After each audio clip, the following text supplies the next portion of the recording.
Anak-anak kita hari ini tidak tahu siapa nama buyutnya. Anak-anak kita hari ini tidak tahu dia leluhurnya siapa, berasal dari mana, DNA-nya dari mana, genetikanya dari mana. Ini adalah sebuah upaya sistematis untuk apa? Untuk menghilangkan ikatan emosional, terutama orang Sunda dengan leluhurnya. Kemudian orang lain datang dari negara lain ke sini, tiap hari membanggakan leluhurnya, tiap hari bercerita keunggulan leluhurnya, tiap hari kita harus mendengarkan riwayat-riwayat leluhurnya. Setelah itu kita bermahabbah pada mereka, menghormati mereka, mendewa-dewakan mereka, dan kita menganggap diri kita lebih rendah dari mereka. Assalamualaikum warahmatullahi wabarakatuh. Para sahabat santri dimanapun Anda berada, kita bisa berjumpa lagi. Alhamdulillah, ini suasana di pinggir jalan, jadi mohon maaf apabila ada suara sepeda motor yang mungkin lewat. Ini pada kesempatan kali ini kami mengajak untuk menyimak ulasan dari Guru Gembul, video terbaru dari Guru Gembul yang membuka tabir kesesatan-kesesatan ajaran klan Habaib Ba'alwi. Bahkan ajaran Habaib Ba'alwi ini lebih sesat daripada ajaran-ajaran dari kelompok-kelompok yang lain. Lebih sesat ajaran klan Habaib Ba'alwi. Kok bisa demikian? Ini Guru Gembul membahas secara ilmiah sesuai dengan data dan fakta referensi yang beliau sajikan. Tentu ini berbahaya bagi umat kalau ini dibiarkan. Berbahaya bagi umat kalau ini tidak disebarluaskan. Ajaran-ajaran klan Habaib Ba'alwi ini ternyata lebih menyesatkan daripada kelompok-kelompok yang kita anggap sesat. Kita simak bersama-sama. Monggo. Kemarin lalu seorang konten kreator besar, edukator, dia adalah non-muslim, Saipit gitu ya, bertanya kepada saya, Pak Guru Gembul, kenapa sih membahas Habib terus? Apa sebenarnya bahaya mereka itu? Kenapa harus dibahas terus-terusan padahal kasusnya cuman nyerobot makam doang gitu. Ya sebenarnya tidak hanya nyerobot makam Baraya, dan tentu saja motivasi saya membahas Habib bukan hanya urusan-urusan finansial atau material, tapi lebih daripada itu. Bahkan kalau misalkan Baraya sadari, saya adalah salah satu pengkritik Habib-Habib itu sejak awal mereka muncul, dan ketika mereka sedang berjaya-jayanya, dan ketika kita mengkritik Pak Habib di masa jayanya, itu Baraya bukan dapat finansial, bukan dapat apa, tapi ancaman teror, ancaman kematian, bahkan subscribernya dipastikan fix itu turun pada waktu itu. Ya, karena ngebahas mereka itu adalah ngebahas tentang orang-orang yang mendoktrin dan didoktrin gitu. Nah, jadi bahayanya bukan hanya sebatas makam, tapi lebih daripada itu. Sampai-sampai video ini sebenarnya adalah satu di antara 3 video berikutnya yang akan tampil. Jadi kita akan membahas tentang bahaya Habib-Habib itu terhadap Indonesia, bahaya Habib terhadap Islam, dan bahaya Habib terhadap karakteristik pribadi orang yang mengikut pada alirannya.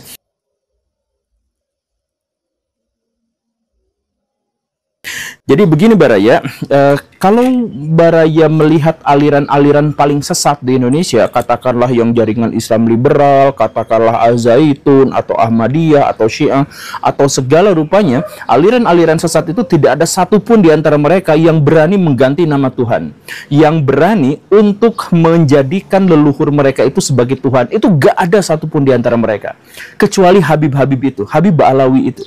Jadi Habib Ba'alawi itu dengan pongahnya dan dengan santainya bercerita bahwa foto-foto leluhur mereka, kuburan-kuburan leluhur mereka itu bisa dijadikan alat untuk menyelesaikan hajat-hajat dan kebutuhan kita.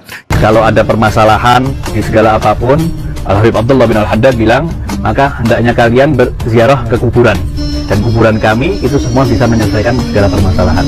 Jadi kita butuh apa, minta pada makam, kita butuh apa, minta pada foto, maka mereka dengan istilah insya Allah itu pasti akan dikabulkan. Cuman kelompok mereka saja yang berani mengatakan ini. Karena apa? Ya karena kalau misalkan dalam perspektif Islam meminta pada selain Allah, apalagi kepada kuburan dan foto, itu sudah fix murtad. Kalau ada punya masalah galau gitu, masuk ke kamar, di kamarnya itu ada fotonya Habib Umar bin Hafid, berbentuk foto loh. Dia itu ngomong, ya Habib Umar, aku masalah ya Allah, ini segala macam. Selesai bicara, keluar dapat solusi. Para sahabat, kesesatan-kesesatan itu dibungkus dengan rapi dan oleh kelompok mereka ini disebut karomah, kelebihan-kelebihan yang dimiliki oleh leluhur Habaib Ba'ali. Karena dibungkus dengan karomah sehingga orang lain berpikir, oh, leluhur para habaib ini hebat-hebat, leluhur para habaib ini mengalahkan para wali-wali Nusantara, leluhur Habib ini ternyata sangat berjasa terutama di negara Kesatuan Republik Indonesia.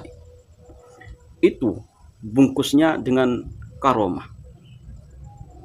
Karena dalam Islam itu memang kita harus percaya dengan adanya karomah mukjizat yang tentu itu dimiliki oleh orang-orang tertentu. Namun kenyataannya di kalangan habaib itu karomah itu bahkan dimiliki oleh semua habaib, oleh leluhur para habaib itu. Hampir semuanya memiliki karomah yang disebarluaskan, yang disampaikan kepada umat. Karomah-karomah tersebut, keajaiban-keajaiban tersebut.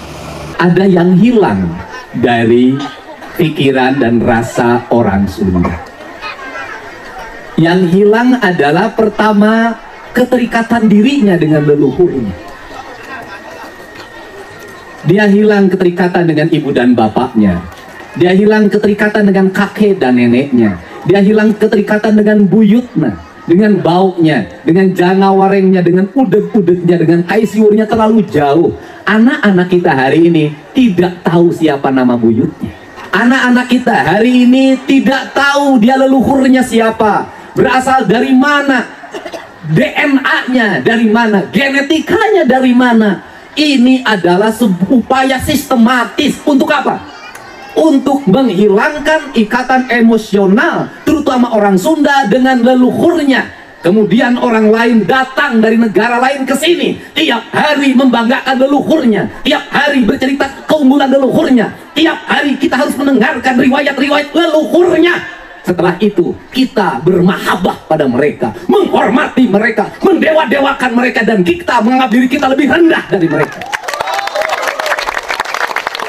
Dan tak terasa domba kita kirim, uang kita kirim untuk mendapatkan air putih agar kita usahanya lancar. Kita keluarkan uang demi mereka, dan kita semakin direndahkan martabatnya sebagai suku dan sebagai bangsa, padahal mereka makan setiap hari dari kita.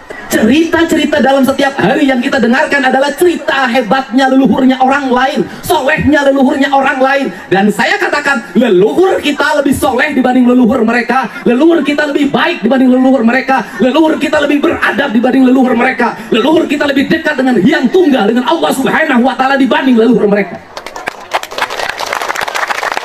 Sifat yang rendah diri ini berdampak pada apa? Kehilangan identitas diri. Jadi kelompok paling sesat sekalipun, katakan Baraya mau nyebut kelompok mana, Ahmadiyah, kelompok mana, Lia Eden gitu, gak ada satupun yang punya doktrin bahwa mereka itu akan masuk surga dengan lihat atau minta bantuan pada foto atau hajat-hajatnya diselesaikan karena datang ke kuburan leluhur mereka. Gak ada satupun.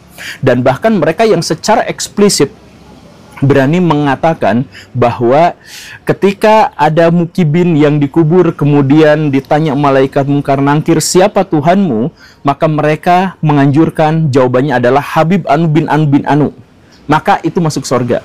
Jadi nama Tuhannya, siapa nama Tuhanmu, dijawab Habib, maka itu masuk surga. Hanya mereka yang bisa mengatakan dan berani mengatakan itu. Ini saudaranya ditanya sama malaikat, man rabbuka? Apa jawabannya? Habib Abdullah Al-Haddad.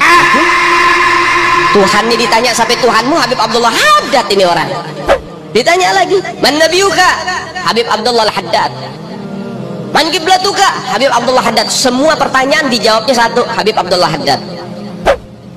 Dengan hal itu, karena kecintaan yang mendalam kepada Habib Abdullah Haddad, Habib Abdullah Haddad kasih syafaat. Datang ruhnya Habib Abdullah Haddad dikasih syafaat itu orang. Nah, jadi ini bahayanya terhadap Islam itu sangat besar, Baraya, karena sendi paling dasar, paling esensial, yaitu ketauhidan, itu bahkan berani mereka langgar, apalagi hal-hal yang lain gitu. Jadi Baraya bayangkan, Baraya memasukkan anak-anak Baraya ke pesantren Habib-Habib itu. Tujuannya adalah agar mereka jadi orang yang baik, menjadi anak yang soleh, menjadi orang yang mendapatkan surga dan lain sebagainya. Tapi sirna seketika karena masuk pesantren mereka malah menjadi murtad. Ketika mereka disuruh meminta-minta pada kuburan, memohon-mohon kepada foto, dan kemudian mengganti nama Tuhannya dari Allah Subhanahu wa Ta'ala berganti menjadi Habib Karena para klan ini sudah membranding dirinya adalah zuriyah Rasulullah, keturunan yang jalurnya nasabnya sambung kepada Rasulullah. Sampai detik ini banyak kiai-kiai Nusantara yang meyakini hal itu. Sehingga ketika ada ajaran-ajaran sesat yang disampaikan oleh orang-orang ini, yang disampaikan oleh para sahabat ini, ya diterima dengan begitu terbukanya tanpa meneliti seperti apa sebenarnya. Karena memang ketika berbicara zuriyah Rasulullah, maka kiai-kiai yang ada di Indonesia terutama ini sudah takluk. Kita harus hormat kepada zuriyah Nabi dan lain sebagainya, bla bla bla. Itu banyak yang masih meyakini, walaupun kenyataannya ajaran sesat yang sangat menyesatkan itu datang dari klan ini yang mengaku sebagai zuriyah Nabi Muhammad SAW. Mereka itu berani mempersulit dakwah Islam dengan merusak syariah. Nah, saya pernah mengemukakan di beberapa episode lampau dan saya ingin tekankan lagi di sini. Saya tanya kepada Baraya, sebelum Pak Habib Rizik muncul di Indonesia, ulama manakah yang mempopulerkan kata-kata toksik, ancaman, intimidasi, dan kekerasan fisik terhadap orang lain? Saya tanya kepada Baraya, ulama mana di Indonesia yang menyampaikan kalimat-kalimat toksik, intimidasi, dan melakukan kekerasan-kekerasan fisik terhadap pihak lain? Gak ada. Habib Rizik itu adalah pionir dan pelopor ulama toksik di Indonesia, sehingga bahkan siapapun pembela dari Habib Rizik itu sering mengeluarkan kalimat-kalimat toksik. Banyak yang mengkritik saya, youtuber-youtuber kecil gitu ya, yang menghujat saya membela Habib Rizik itu, dan kata-katanya gitu persis, kotor, kasar, tidak beretika, tidak beradab, dan hal yang semacam itu gitu. Nah, inilah yang akhirnya mempersulit penyebaran ajaran agama Islam, karena sejak saat Pak Habib Rizik itu muncul, ajaran Islam di Indonesia itu berubah. Dulu toleransi antar umat beragama itu baik-baik saja. Sekarang perang, mendatangi teman yang beda agama itu sekarang udah menjadi masalah gitu. Gitu kan? Bermain dengan orang-orang yang beragama beda itu sekarang udah menjadi masalah gitu. Dan itu munculnya sejak kapan? Sejak Pak Habib Rizik. Makanya cek sebelumnya, ada nggak yang seperti itu? Nggak ada. Nah, jadi akhirnya apa? Orang-orang yang berusaha menyebarkan ajaran agama Islam itu disulitkan. Karena apa? Karena resistensi terhadap Islam menjadi menguat. Jadi sekarang mau menyebarkan ajaran agama Islam, mau menyampaikan bahwa Islam itu adalah kasih sayang dan sebagainya, udah tidak lagi bisa dipercaya gitu. Karena apa? Ya karena Pak Habib menormalisasi ulama-ulama yang akhirnya jadi toksik. Sekarang banyak, alhamdulillah ya, sekarang banyak ulama-ulama yang kata-katanya kasar, yang kata-katanya toksik, yang mengintimidasi pihak lain, dan itu tetap disebut sebagai ulama.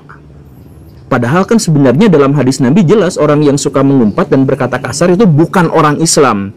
Itu tegas, hadisnya itu eksplisit seperti itu. Tapi ya diabaikan, ya hadis saja diabaikan Baraya. Sehingga apa? Sehingga kita itu umum mendengar orang-orang muslim itu mempersekusi pihak lain, umum mendengar dan melihat umat muslim itu berkata-kata kasar untuk menjatuhkan dan menjelekkan harga diri orang lain. Itu umum sekarang. Para sahabat, kiranya itu yang perlu kami sampaikan untuk video lanjutnya. Video yang full duration, para sahabat bisa menyimak langsung. Link kami sudah taruh di deskripsi. Dan terus kita kawal. Jangan sampai kesesatan-kesesatan, framing-framing yang sangat kejam ini disebarluaskan begitu saja. Ini sudah terbuka semua. Kepalsuan mereka, kesesatan mereka yang mengaku sebagai zuriyah Nabi. Dengan data para sahabat. Dengan data secara ilmiah. Bukan dengan rekayasa atau dengan karena suudzon, bukan. Ini ada datanya. Bahwa memang Habaib klan Ba'alwi ini bukan zuriyah Nabi. Dan banyak bukti video-video yang beredar dari kalangan mereka yang mengaku zuriyah Nabi itu menyesatkan para sahabat. Hati-hati, hati-hati. Kita berjumpa di video selanjutnya. Mohon maaf apabila ada kesalahan. Wallahumma fiqh ila aqwamit thoriq. Wassalamualaikum warahmatullahi wabarakatuh.